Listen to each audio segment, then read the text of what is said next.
Hello everyone, and welcome back to our Family Matters channel, where we discuss everything relating to the family. Today we will be looking at autism. What is it? With an estimated prevalence of 1 to 2% of the American and worldwide population, autism is a condition that deserves our attention. The condition means that each person's individual experience of autism needs for support and services can vary widely. Today, we're going to explore this very important subject. Please stay with us and remember to like, share, and subscribe to our YouTube channel. I am your host, Sabrina Martin. Now, let's meet the members of our panel. Hello, my name is Esther Moyo, and I'm a registered and licensed counseling psychologist in Zimbabwe and in the United Arab Emirates. I have been working in schools for the past 11 years, and yes, I do work with parents and caregivers who work with children with autism. Thank you, Esther. My name is Paul South, and I've been a special needs educator for the past 25 years. I've worked in 3 special schools and also in 2 local authorities as an advisory teacher in the UK. I'm currently serving as an assistant head teacher in the UAE. Appreciate that, Paul. Hi, my name is Nomsa Shanga. I'm an ABA certified therapist, and I'm also an inclusion teacher here in UAE. I'm a psychology graduate and I'm working on my special education masters. Thank you so very much for joining me, ladies and gentlemen. Now let's get straight into it. Namsa, what is autism? Autism is the short name for autism spectrum disorder. So what it means is children or people who have a number of needs, abilities, and symptoms. It's a whole variety that covers a number of challenges. And it includes maybe social skills in some children. It is a neurodevelopmental condition, and most of the common traits that you can find include difficulty in maintaining eye contact, interacting with others, understanding social cues, sensory issues, sensitivity, and specific interests. These are all a number of range of symptoms that we can find in people. They do not necessarily have the same symptoms, but it's a whole variety. It is a spectrum. Okay, thank you so very much. You really went into it. What is autism? Thank you. So let's go straight to Paul. Is autism a mental disorder or is it a disability? What is it? I think we've already alluded to some information on that, saying that it's a neurodevelopmental condition. Mm-hmm. So I would view it as a difference in the way a person would think. For example, we could take the men and women, for example. Some people would say that men and women think differently. Yes. Okay. Yes, definitely. I would agree with that. And I think I would apply the same to an autistic person. They would think differently. And so understanding the way an autistic person thinks is really important. And we've already mentioned challenges around communication, social interaction, and also rigidity in thought and action. These are 3 areas that we usually talk about. I appreciate your look on that. Now let's move on to Esther. And this is a very important question, and I'm sure our audience may have this question too. Does autism run in families? I must say yes, because the reason why I had the passion is because people I personally know, Yes. in the past few years, had children with autism, and it could have been their second child as well. So you may want to say it does run in families, and it may also be unique to a specific child. So knowing the different factors, the predisposing. We're looking at those factors of their background. Yes. We are looking at is there anybody close to them, a cousin or a parent or grandparent who had this condition. We're looking at other environmental factors that will contribute to a child being diagnosed with autism. So you find that we would advise parents to see a neuropsychologist or a clinical psychologist or even a GP if they are worried about the development of their child. And these are some of the questions they will ask. What is the background? Is there anybody in the family who has this condition? So I must say yes. Okay, thank you. I see Namsa wants to say something. Go ahead, Namsa. Thank you so much, Esther. I do agree with her to some extent. Yes, it does run in the family.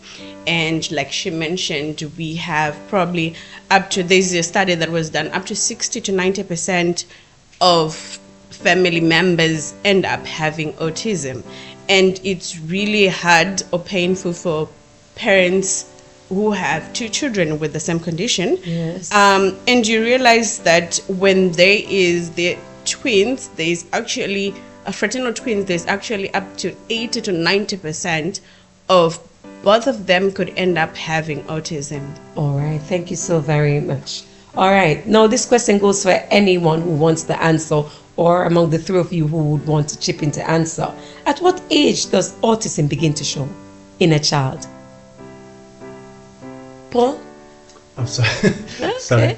I was actually looking to the clinical psychologist. Psychologist, okay. Let's go ahead and take it. Okay. That's fine. I'm a counseling psychologist. Yes, and sir. the reason why we are involved in this is because parents have concerns with the development of their child. Yes. And most of the time it's delayed development. So a parent may notice that by age 2, maybe their child is on different milestones. Other children are ahead and probably Yeah. their child is behind.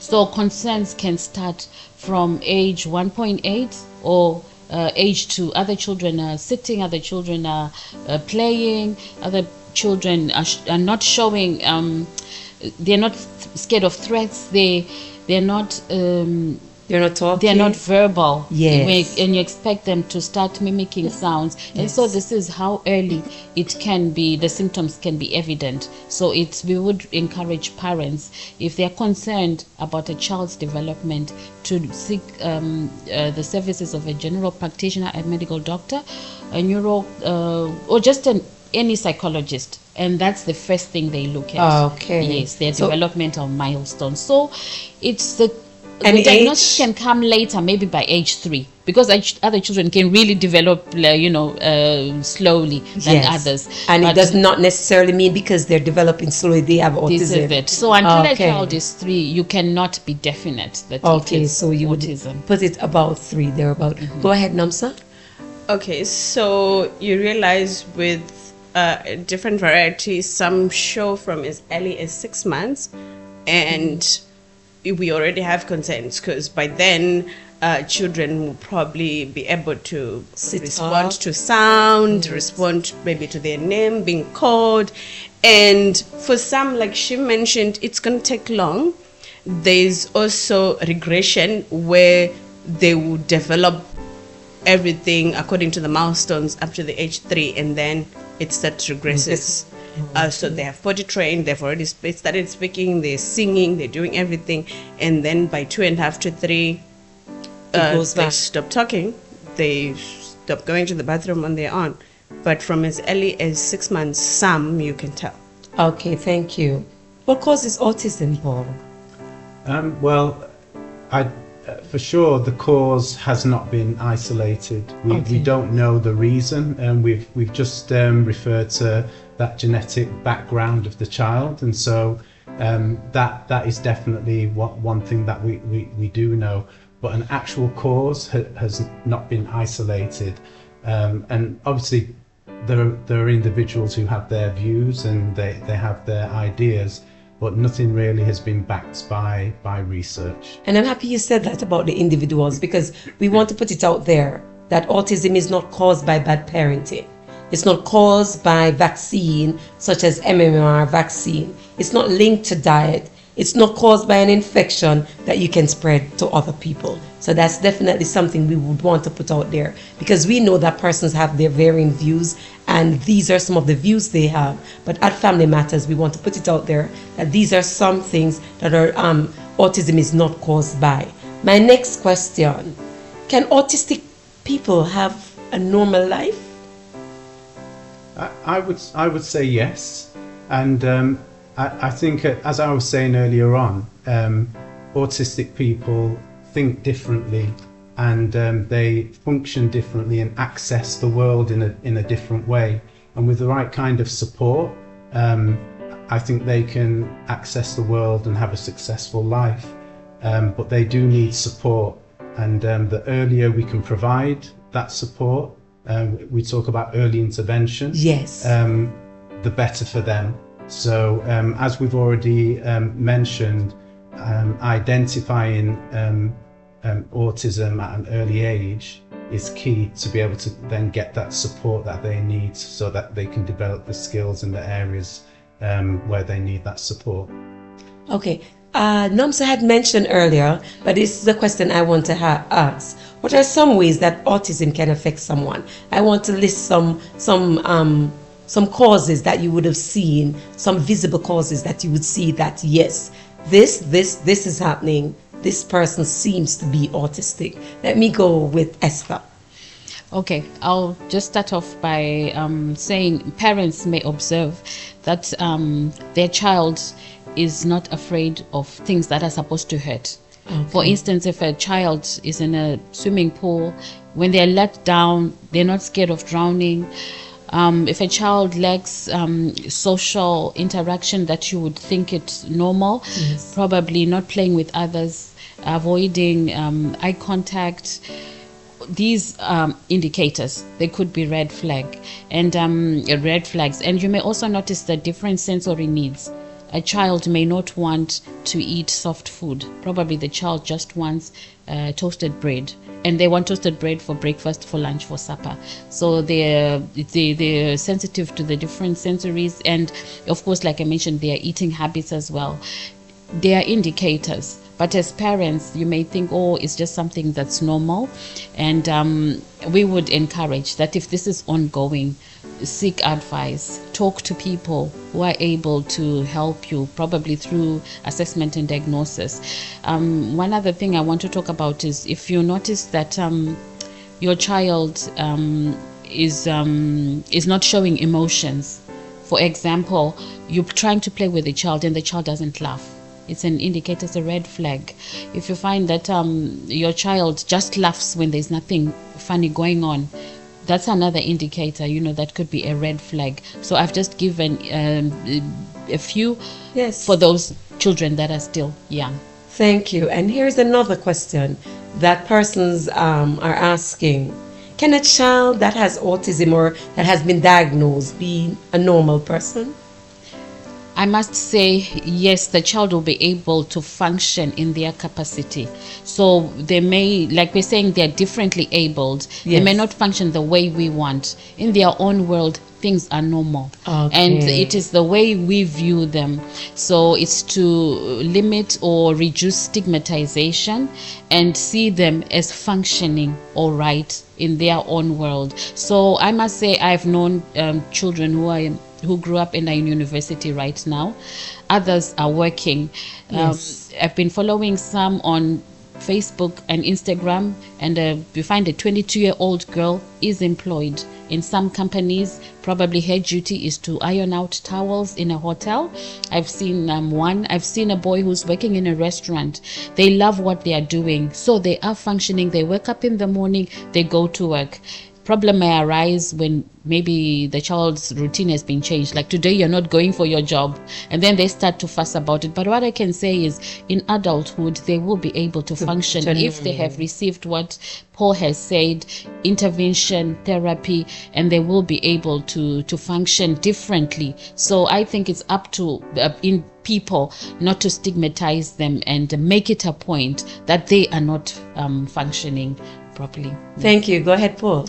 Yeah, I just wanted to mention a word that is really important in this discussion, and that's neurodiversity. Okay. Because when we talk about what is normal and what is not normal, that kind of language is difficult in this context. So what we like to say is that, as I've already mentioned, that people with autism think and function in a different way, and we celebrate neurodiversity. So we may look at the majority of the population as being neurotypical, yes, and what we may refer to as normal. But really, when we look at it, even within neurotypical people, there is a lot of divergence as well. So I think it is about looking at difference and celebrating difference. One of the things we say when we're doing training around autism within the education field, we say that autism isn't a learning difficulty, it's a teaching difficulty. And it just spins the issue on its head, okay? Yes, it does. Because if we look at it as being the child's problem, a child is a child. What can a child do about it? You know, it's for us as adults and practitioners to be able to change the environment and to change our teaching and input so that they can access education and so that they can access the world. Okay, go ahead, Namsa. All right, adding on that, I agree with Paul, because what is a normal life, but they can live a fulfilling life based on the social support that they have, the social systems that they have. So we have accommodations, we have removal of barriers, and all these help in eliminating the challenges that they go through. If a child goes through sensory symptoms, or they have sensory needs, if we address these needs, they will be well. With early intervention, like he mentioned, they learn coping skills on how to address their needs or their challenges, and they can live a fulfilling life. Can an autistic child, moving on to the next question, can an autistic child speak normally? What we consider to be normal. Since we're on that, yes. Well, we've spoken about the spectrum, yes. Okay? So when it comes to communication, there'll be a range, and a lot of autistic people will present with very good language, actually, or what may appear as very good expressive communication. And then on the other end of the spectrum, you may have children who have little language or even no language. You might say non-verbal or pre-verbal. So there's a range there. Often, though, I think it's important to bear in mind that there may be a child who speaks a lot, an autistic child, yes, but will speak a lot on topics that they're interested in, and yes, they'll present as being very articulate, but then in another area they may not understand, or some even more simple areas of life or life skills they may not be able to cope. And we always say that autistic people have a spiky profile, so they may excel in some areas and may find some areas very difficult. So that's something to bear in mind as well. Okay, Esther? You asked about communication. Yeah, their communication skills. You'll notice that with some individuals, their means of communication is different. There is language that's used, stimming. That's one way of communicating. Yes. You'll find some autistic individuals will cover their ears. That's communication. Some of them may start to hand flap. That's communication. Others may begin to just start singing or humming, and they're walking away. They are communicating, probably to say, can you stop or change the TV program that you have put. So it is to those in the family or in the context, if it's a school context, to read the cues. What is the child trying to express if they are non-verbal? Very good. Go ahead now, Notsa. All right. So when it comes to speech, we do have some children who can speak well, like he said, but when we use early intervention, like they start speech therapy early, they start be it ABA therapy, be it CBT therapy, they're taught how to communicate. They learn intraverbal skills like Yes. having conversations, how to respond to questions. Those don't come naturally. They have to be taught to some extent. That is so true. And I can speak on that because I do have a pair of twins who does speech therapy, and there's some things that I have to speak to them. I remember last week I always tell them, good morning, how are you? And then last week when they came in, I said good morning, and before I could say how are you, they say how are you? And I thought that was really good. That was somewhere, we would have reached something, and it was a milestone that I felt really good about. Now let's go on to our question. One last question before we go towards the break. How does a child with autism behave? What are some common behaviors with children with autism? Anyone can start the answering. Behavior is always quite an important word when it comes to autism, because I think this is one of the major concerns that people have when it comes to autism. And I know when we talk about behavior in the setting I work in, we talk about it in a positive way. So we will talk about a positive behavior plan. What can we put in place to support the behavior of any given child? And one of the things that is really key to this is another word, which is dysregulation. Because what we sometimes call behavior is actually that child is dysregulated. They cannot manage in that situation. Yes. And all of the areas of difficulties we've mentioned can cause that. So for example, if we cannot communicate, if you're trying to tell me something and I ignore it, you probably become quite frustrated if you cannot communicate to me. So then you might even start to show a behavior. You might get angry, or you may get frustrated or something yes, like that. yes. So imagine a child with autism and they're pre-verbal and they cannot communicate. Then they will communicate through their behaviors, through dysregulation.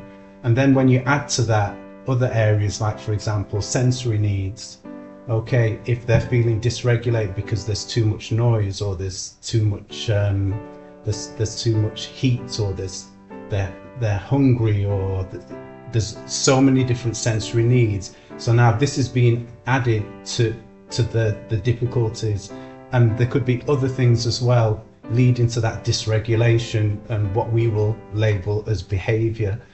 And so that's why we need to be addressing those areas of communication and sensory needs, for example, to be able to support behavior. Thank you so very much. Thank you very much, my audience. Thank you for staying with us thus far. Please do not forget to like, share, and subscribe. We've been having a very good conversation. Please stay with us as we'll take a break and see you on the other side of the break. Thank you. Autism. Embracing neurodiversity means embracing your unique strength. Celebrate your differences and shine your light. You are loved. Thank you so very much for staying with us. Let's continue our discussion on autism. And my next question will go to Namsa. What does the future of an autistic child look like? All right, so the future of an autistic child depends mostly on when do we start intervention. Yes. That really plays a role. So we have studies that shows that if intervention comes early, there's actually a higher probability that they start coping well. You realize in long-term outcomes, there's a study that was done based on long-term outcomes when they're older. You realize about 19.7% of individuals with autism live with good outcomes. They get a job, they live independently, they can manage on their own. 31% fair outcomes, and then 47% end up experiencing poor or very poor outcomes. And they end up getting depressed, they probably end up not being able to maintain jobs and being reliant mostly on family, and they don't end up being independent. But the main thing that can reduce all this is how we help them to cope, how we help them support the accommodations that will be put in place. affects the outcomes. Thank you so very much. So the support. So here you go, my audience. The support we give to autistic children will help them to have better outcome and to live normal lives. All right, my next question goes to Paul. Can autism increase IQ? I think a lot of times when we hear about autistic people, Yes. We hear about autistic people with high IQ. For example, in the 80s, there was a movie called Rain Man, and the main character in that story was autistic and was an amazing, I think, mathematician. And we see a lot of things in the media that highlight this.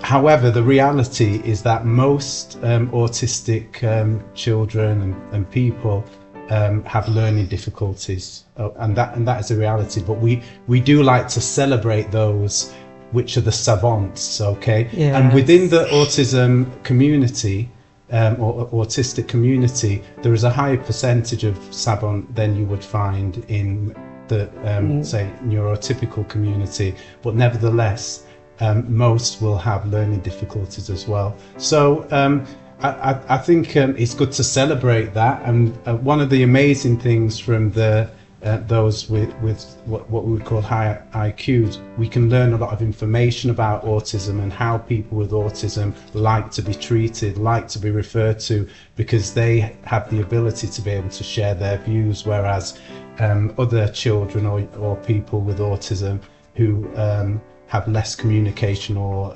no communication aren't always able to do that. So that's one of the great things about savant or high autistic people with higher IQ. Thank you so very much for that. I like that. You know why? Because that brings me to my next question, and I take it to Namsa. Are all forms of autism equal? Are there any severity levels for autism spectrum disorder?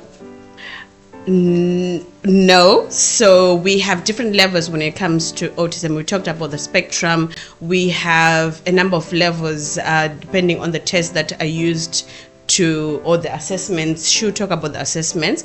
So what happens with the assessments is it puts them in different levels based on their needs or based on the symptoms that they show. Number one, level one, they require somehow some support somehow. These are highly functional that he talked about. These are mostly the ones that we know about with high IQs. Okay. They're mathematicians. They have things that they do. Musicians, They have that one thing that they do so well, and they do it so good that they probably end up being independent managing that. And then we also, they still struggle somehow with some social interactions. We also have level 2, which is requiring substantial support, moderate. The first one is usually referred to as mild, and then there's moderate. This is moderate. They may have some noticeable difficulties, but they can. In schools, we have level 1. They usually don't have an assistant. Okay. Level 2, they might have an assistant if they have difficulty with problem with behaviors and all. But if they can manage on their own, they stay within their routine, they might be well. And then they have significant support.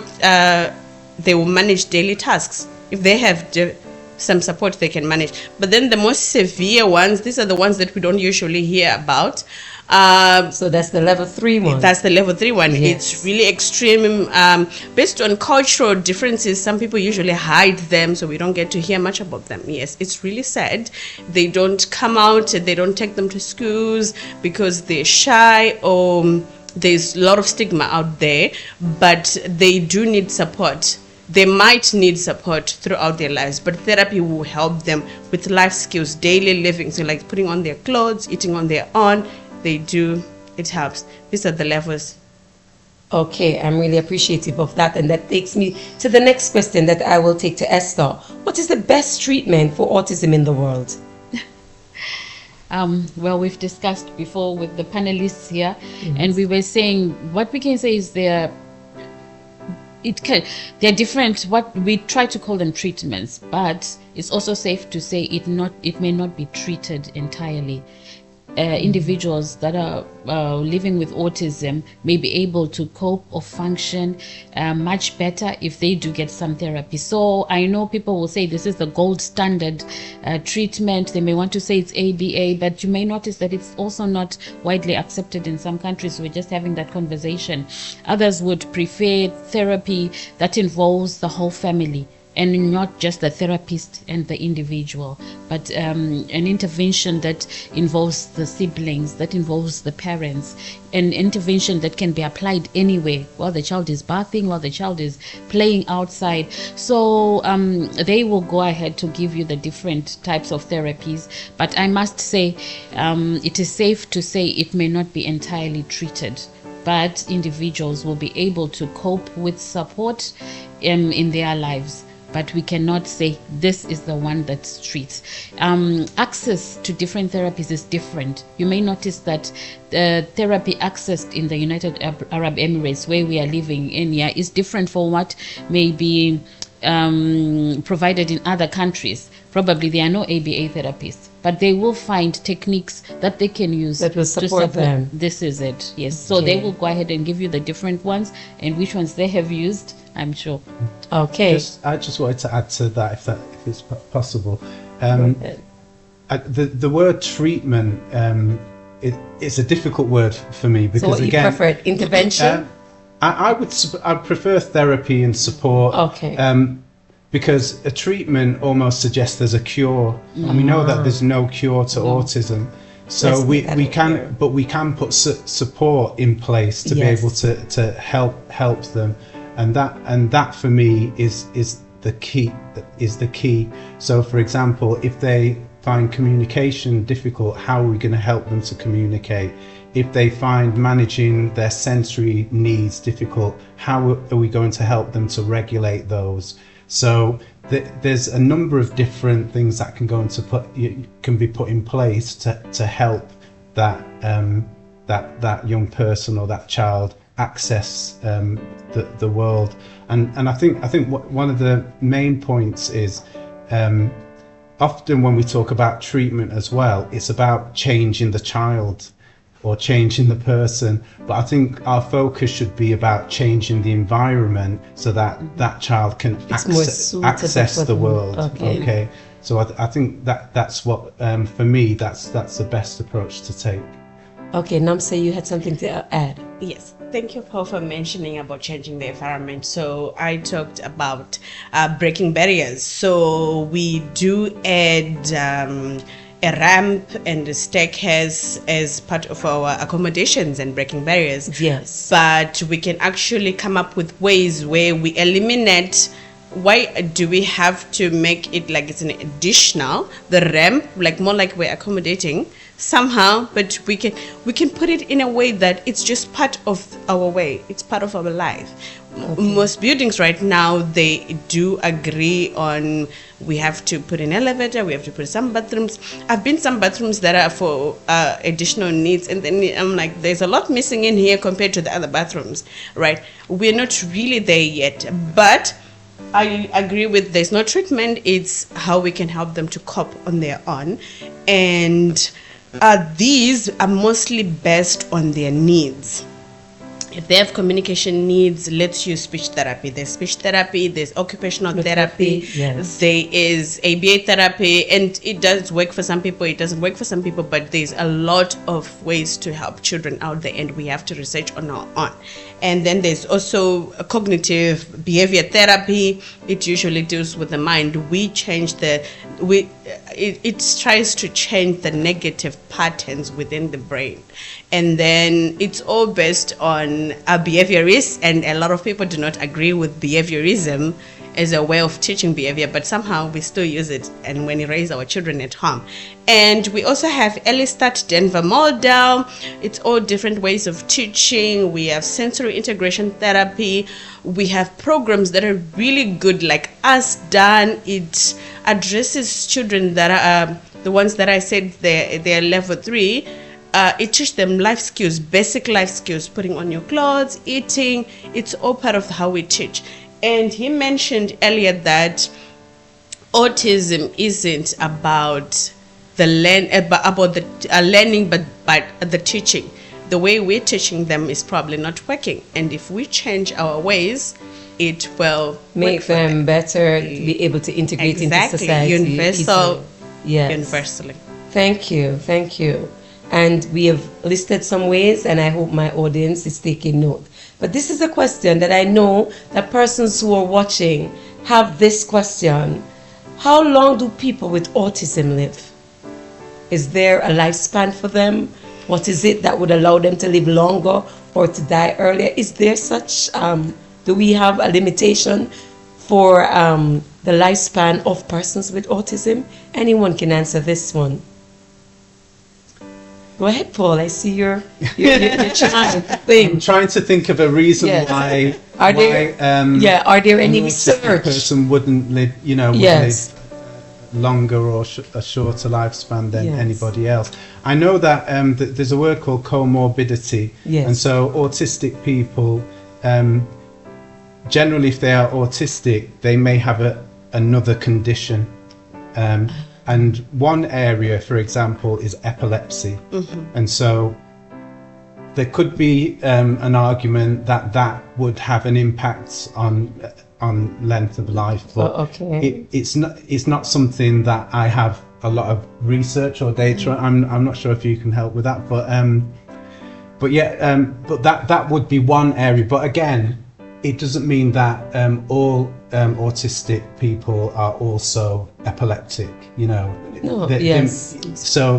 will be more represented in the cohort of different diseases or different things. But it might be dyslexia or ADHD, or it might be something else that is accompanying their autism. That probably lead to their life expectancy. But that wouldn't be linked to their mortality. Their mortality. Yeah. All right. Anyone else? Okay. So for me, the researchers have found that men with autism has a sustained life expectancy of 72 to 75 years, and women with autism has an expectant life expectancy to 70 to 77 years. So these findings, they may include individuals with autism. Some will die prematurely, which impact the overall life expectancy. So this is a research. So, and this does not necessarily mean that it has to go like that. Brings me to the next question: do people with autism get angry easily?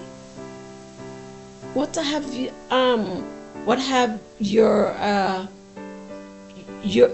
you noticed with children or people with autism? Do they get angry easily? Go ahead, Namsa. I don't think so. Okay, so like you mentioned earlier, if you are trying to communicate with me and I don't understand you, you probably get frustrated. And these are the things that we then end up thinking, oh, maybe people with autism get angry a lot. But also it's usually because we are not understanding each other. They are frustrated because of something else, but there are ways of teaching coping strategies. And it reduces the whole frustration and anger issues. I think this is based on people not understanding each other. Okay. That's what I think. Okay. You have something to add? Yeah, I agree. And for example, there are reasons why, again, I use the word dysregulated. A person with autism might become dysregulated because of communication, because of sensory needs. And something we haven't mentioned much is this idea of change. People with autism, they like sameness, they don't like change. Yes, they like routines. They like routine. And so if any of those things aren't managed in a way to support that person with autism, then we could see dysregulation being exhibited. At the same time, I found that there's a lot of autistic people that can be very quiet, because they don't, because of that social interaction side, they don't like to be able to speak, or so they may be anxious within, but they wouldn't show that openly, and you might not even notice them in the classroom. Okay, so again, this is true. that spectrum that we see, and that difference. And there is one quote that people always mention about autistic people: if you know one person with autism, you know one person with autism, because everyone is different. Yes, because you have some children also who they may not get angry easily, but they will cry easily because they are unable to express themselves in the way they would want to. So because of that, then they express themselves by crying. So that is another thing. Now we have been hearing about different levels of autism. We have looked at what causes it and how we can deal with it. Now we are going to look at one of the main ways in which families can support autism. So my question goes to the panelists. How can family and friends support an autistic person? What are the different ways? Go ahead, Esther. Okay, I would think that it would be helpful to them to try and access help. And like I mentioned, starting off with your GP or going to psychologists, right? And they will be able to guide. What lacks most of the time is psychoeducation. So once you do get knowledge and you can access services or needs to address exactly what it is, whatever the target behaviors or the target issues are, then it will be useful not just for the autistic or individual living with autism, but for you as well as a family member. Maybe you're a caregiver, or you're a parent, or you're a teacher as well. So I would think that when you do get access to some form of psychoeducation, it is helpful. Now, there are many platforms where you can obtain this, and the first would be the easiest, a doctor. Okay. Yes, all right. I would advise that. Thank you. Go ahead, Namsa, tell us how we can help to support persons who have autism and how to make their lives easier. All right, so as family members and friends, there are different ways that we can use. If a child starts going for therapy, they go there probably for 45 minutes a week or 45 minutes a day, and it is our responsibility as family and friends to help them stay within those routines. So in as much as they go for therapy, it is our job to make sure that therapy works. So they will share with you the plans, and they will teach you how to apply those things at home. So that's mostly what we can do. And when they get older, just being there for them, understanding their needs, accommodating them at home, teaching them new things. They have to learn basic things like having a conversation. You can't get frustrated and expect them to answer when you have never taught them how to answer these things. That's how we can best support them. Cool. Yeah, I was going to say, for parents, it can be very difficult and challenging having a child, an autistic child. You have your good days and you have your difficult days as well. Yes. And I think it's important for family and friends to be non-judgmental, because sometimes the child, as we've said, may be dysregulated, and often people will look at the parents and say that they're doing a bad job. They're not doing, and that's the last thing parents need to hear. They need support. They need encouragement. They definitely do. And I think we've spoken a lot in the past about autism awareness, and I think lots of people have a certain amount of awareness of autism these days. But I think it's about autism acceptance as well, and autism understanding, as we alluded to earlier on. So it's important that we understand every individual child, and we think, how can we support? I think it's really important for parents as well to make sure that they look after their well-being, and I think the community around them can support with them. that. Yes. Because it can be very, very difficult and draining on families who are working with a complex autistic child every day, every hour. So I think as a community and a family, if we can support that, that's amazing. Okay, and I will just add to that. that we could communicate clearly to them. So there are some visual clues that we can use to help an autistic person, because they probably do not understand when we speak in complete sentences. So we need to use visual cues to also help to support them. I see you have your hand up, Nom, so something occurs to you. Is there anything else you want to add to that? Yes. Okay, go ahead. So we're going to talk about the sunflower lanyard. Yes. And Maimoyo will explain most about it. So what happens is when you see someone wearing the sunflower lanyard, Yes. you understand that they have special needs. What do? You understand them, you accept them as they are. This is a sign to the community. You see a parent with a child walking like that, ask them, how can I help you? Would you like some help? Okay. It's the small things like, I'm gonna watch your child while you go to the bathroom, or can I help you with anything? Because it's hard as a parent to have a child with autism. It is hard. I'm just a teacher and a therapist, but it is hard even for me to spend an hour with some children because they're going through difficult times.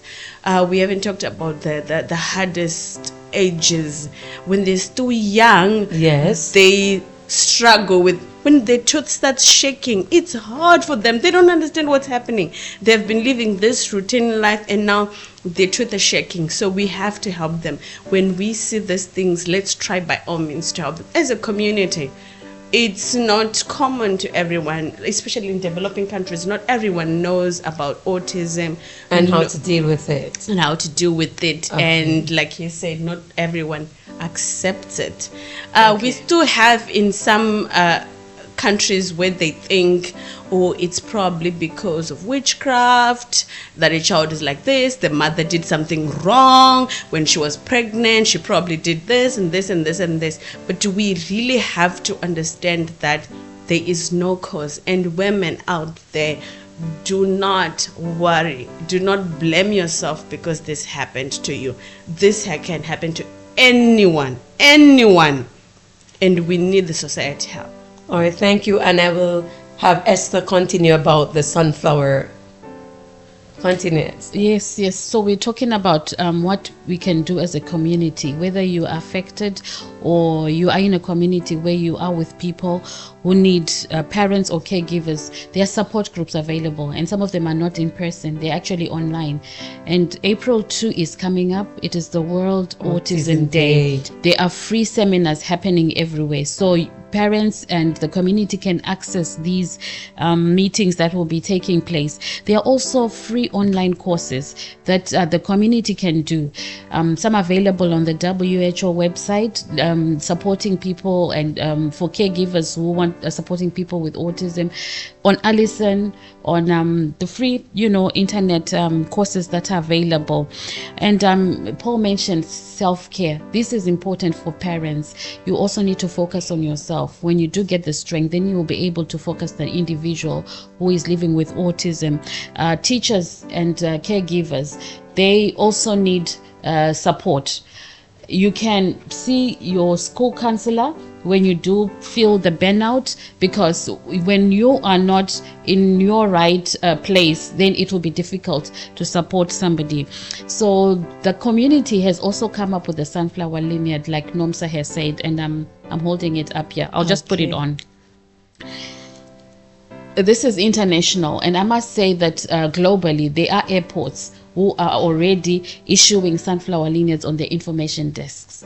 In United Arab Emirates, if you get to Dubai International Airport and you just go to the support desk, they will not even ask for an assessment or a diagnosis. You just tell them, may I please have a lanyard, a sunflower lanyard. This will enable those traveling with the individual to access help and support freely. Either you get on the flight first or last, and because this is now global, Yes. Anybody who is accessing knowledge about this will understand that there's a person with additional needs who needs support. Abu Dhabi International Airport is there, and in most airports in the United States and Europe, they have knowledge about the sunflower lanyard. So I want to say it can be in the form of a lanyard, or it can be a bracelet, or it can be a badge, because some older individuals may not want to have it around their necks, but when they do show this, it becomes easier for the community to support. In some countries, if you go to the government offices and you do have a lanyard, you'll get express help as well. You don't need to join the queue. So the community can do something about this. NOMSA has suggested community getting together to have play dates with those children so that the parents and caregivers can get a rest. So I want to challenge everybody listening on in this program. You can do something to help a person in need. Thank you. And that's really, really sobering. But we have some questions from the audience that I want to pose to you. One of them is, my daughter is 3 years old and has autism severity level 1. Will she be able to grow up and fall in love and have children? Go ahead, Namsa. All right. So, okay, one thing before I answer the question, I would like to say that in general, this is just for the general, there is less autism in children than in boys. Did you know that? So there are more men with autism compared to women. Okay. Yes, it's usually 1:3. I think there's studies that say 1:3. One woman is to 3 men. Yes, with autism. So when it comes to 3-year-old with severity 1, the best thing that I would suggest is focus on your interests. Yes, she can have a life, she can get married. With severity 1, it depends with how are you going to handle it from now on. She's still 3, she's young. Start with intervention now. Get her help. Focus on what she likes. Some people are good at playing the piano. Focus on that. Answer those needs and address those needs. Look at the symptoms that they have. How best can you help them to cope on their own so that they can grow to be adults who are individuals? Okay, thank you. And one last question before we close. We've been having a very good conversation, very sobering, very enlightening. The last question is, and I think we've answered it, but it comes in and I want to address it. My child has just been diagnosed with autism. Will he be able to live a normal life? And I want to ask you, Esther, to answer that question. I would say, without dealing with the term normal, yes, like he said, it's a life that a person is able to function or to function better in, all right, or to cope while having this condition or living with autism. So I would encourage people to follow those people that have come public on Instagram, on Facebook. I won't say who exactly, but the moment you just Google, you will find and you will notice they share their experiences. They even share the childhood experiences from the child, when the child was pre-verbal, up to the point where they are now in their 20s and working and getting some income. They even know how to add. They will even tell you, I'm not feeling well, but I'm going to work anyway. This will tell you how difficult it is to break routines. Even if the person is not feeling well, a cold, they will tell you, I'm going to work. Follow these channels and you will be able to see that even when they are older, they are managing their life is to an expected, it's a life where they're able to function. Let me use that word. They are able to continue living, sometimes with or without their caregivers nearby. And then I also know of somebody who's doing engineering right now in the United States, and yet he grew up receiving therapy for autism, and you cannot tell that his past was, one that required assistance or therapy. I thank you so very much for that. Paul, your final word. Yeah, I think it depends on every individual. I mean, we don't know anything about this child that's been mentioned. We know that they've been diagnosed with autism, but I think there's going to be different pathways for different children depending on their level of need. Some will be able to access, the community and work independently. some will need a moderate amount of support. Others may not be able to work, but would be able to access different community activities and so on. So I think it's always looking to aim for the most fulfilling experience for every child. And I think every country is different as well, because I know, for example, in the UK, they have a lot of supported employment programs where a person with learning difficulties or autism would have somebody working with them, like a mentor, and I know that things like that are also happening in the UAE at the moment. So there are different variables there and different pathways, but I think for that mother or that father, you always want the best for your child, and that's what I would say from now. Try and develop the support so that your child can get the best possible future for themselves. My appreciation goes out to my panel, my esteemed panel. Thank you, Esther, Paul, and Namsa, for joining us today. And thank you to my viewers for looking at what we've been, for being with us today and having a look at autism, what it is, and the support that you can get from the different platforms that my panelist has mentioned. Please do not forget to like, share, and subscribe. Tune in, and we will see you another time. Thank you.